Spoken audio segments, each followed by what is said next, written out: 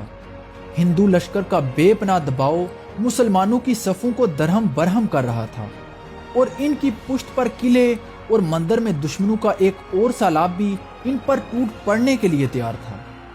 اس موقع پر مسلمانوں کے لیے کوئی جائے فرار نہیں بچی تھی۔ ہندو یہ محسوس کر رہے تھے کہ چند ہی لمحوں میں مسلمانوں کے قدم اکھڑ جائیں گے۔ اس نازک صورتحال میں سلطان محمود غزنوی سجدے میں گر پڑے اور اللہ سے دعا کی۔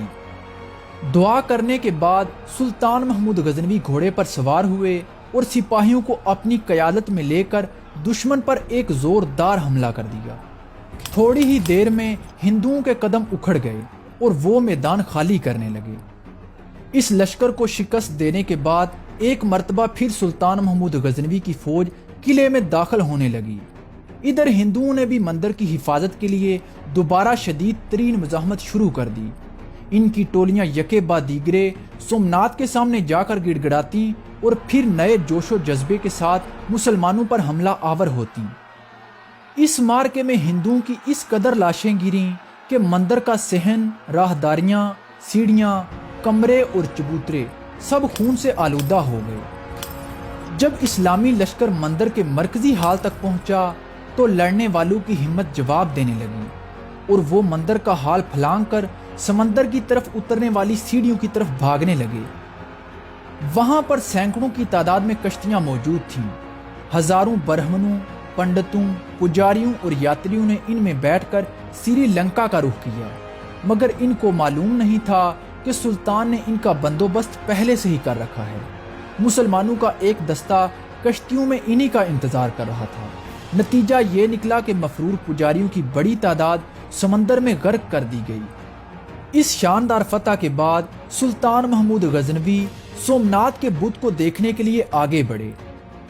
جو پجاری مندر میں باقی رہ گئے تھے ان کو یہ یقین تھا کہ سلطان محمود غزنوی جیسے ہی بت کے پاس پہنچیں گے تو وہ جل کر راکھ ہو جائیں گے، مگر جب انہوں نے سلطان کو صحیح سلامت دیکھا تو ان کو یہ خطرہ محسوس ہونے لگا کہ سلطان محمود غزنوی دوسرے بتوں کی طرح اس بت کو بھی توڑ دیں گے۔